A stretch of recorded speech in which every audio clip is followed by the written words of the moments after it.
to be doing is actually creating our colors to be used in our coloring book area here. And the way we're going to do that is you're going to create a new swatch by hitting the little plus button.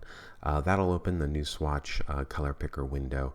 And what we'll do is we're going to just select a nice green. Now, again, RGB is usually a hard way of figuring out what color you want, so I usually go to HSB, and then I kind of modify the colors based on what I'm looking for with a little more brightness, change the hue to get it just correct. And what we're going to do is make sure that the global checkbox is turned on. This is really important. If it's not, please make sure it's turned on, and we're going to hit OK. If it is turned on, you'll see a little white tab at the bottom of the square. And then what we'll do is drag this over to our first color. In order to see what color number this is, you can click on any of these squares here or here. Just double click it, and then what will happen, oh, no, that's not what we want. We're going to double click on this square at the top here, this fill square. Double click that and it'll open up the color picker window. Again, you can always double click it here as well. And what we want is this number down here. So I'm going to select it, copy it, and then we're going to paste it, hit cancel, and paste into place right there. And then we're going to do this again. Let's go ahead and add another color, but this time we're going to add it from our color picker window because this is easier to see. So maybe I want a green that's a little bit different. Again, I can pre-copy this if I know I'm going to be happy with this. Hit OK, and then we know that because it's selected here, we can hit the plus number. It'll automatically put it in place here. We can call it something like blue, green, or frog green, or whatever. And notice because we've created it from that color picker window, it's got the little global color thing, and then we can just put that in here. That's our second color. Another way to do it, if you want, you can go to some of your swatches that you've created, or maybe a swatch library that you like. So maybe you like all these. Notice just by clicking on it, it adds it to your swatch library. But please note, these are not global colors yet. So you have to double click and make sure that the global is turned on. This is really important.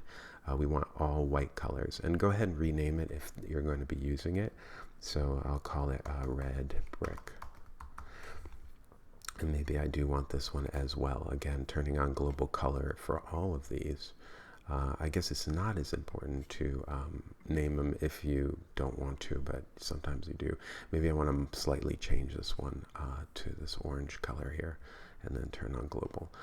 Once you have them globally set, again, we'll just be putting them here, and I'm going to go back to my selection tool, and if I select this, again, it'll show up here. I can double click, get that color number, copy it, and then paste it in here.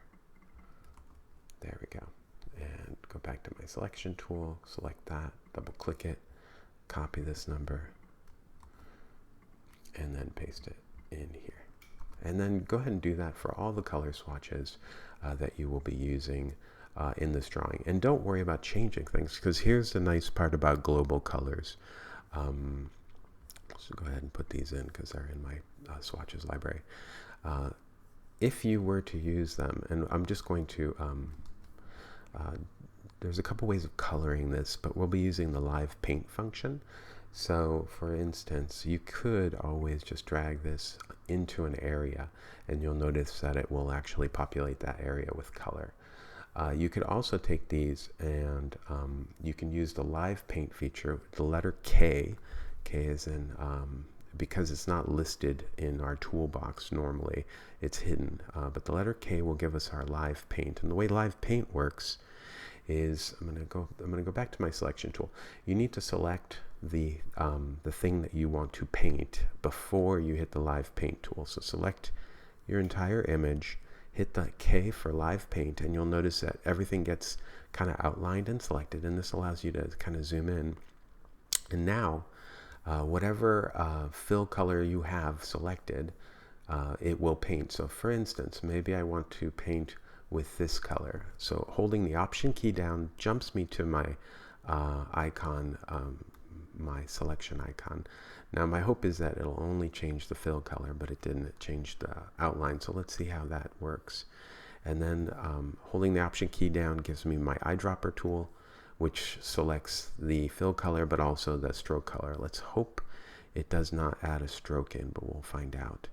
And then I just click, and you'll see, let's see if it added a stroke. No, it did not, so that's good.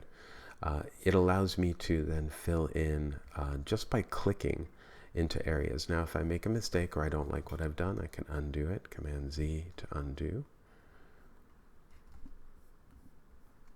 So like undo here. There we go. I'm going to undo a couple of those because I didn't like this. And then you can go ahead and just click. Now that tongue should be a different color, so maybe I'll go over here and hold the Option key down and click on the red, and then actually make that the color of the tongue. And you notice with the Live Paint tool that as long as you're clicked on an area, it'll show you what it's going to paint.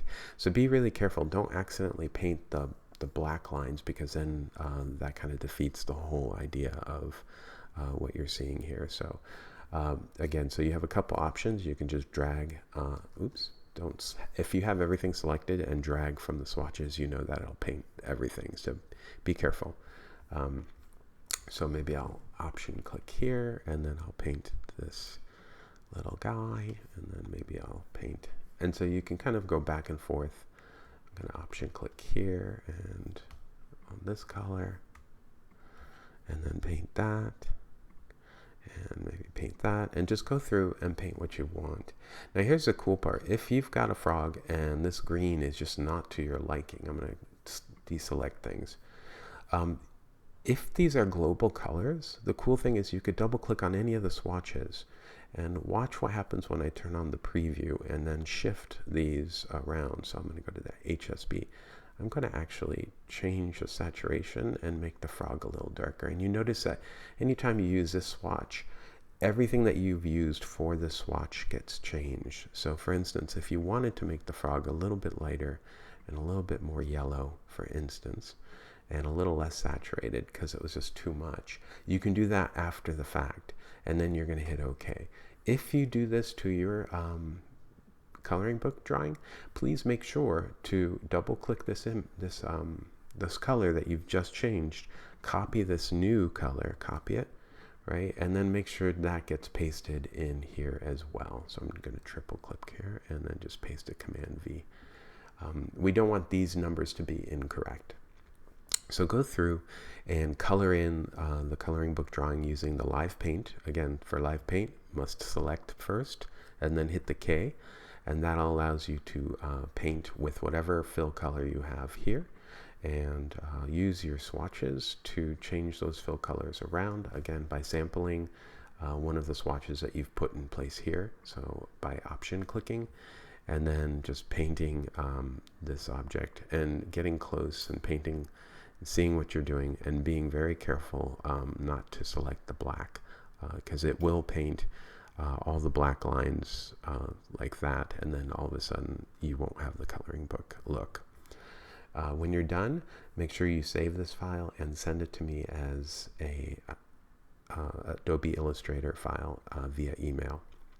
And I hope this is a little bit of fun, and also gets you starting to think about how you're using global colors in your swatches palette and how you can change things after the fact, how you're using the paint tool to easily paint in, how this illustration was created, thinking about like how you're going to be doing your coloring book illustrations.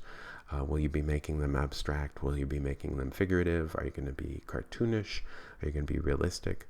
We'll be going over that in class this week, but hopefully this is a good place to start. Okay, thanks.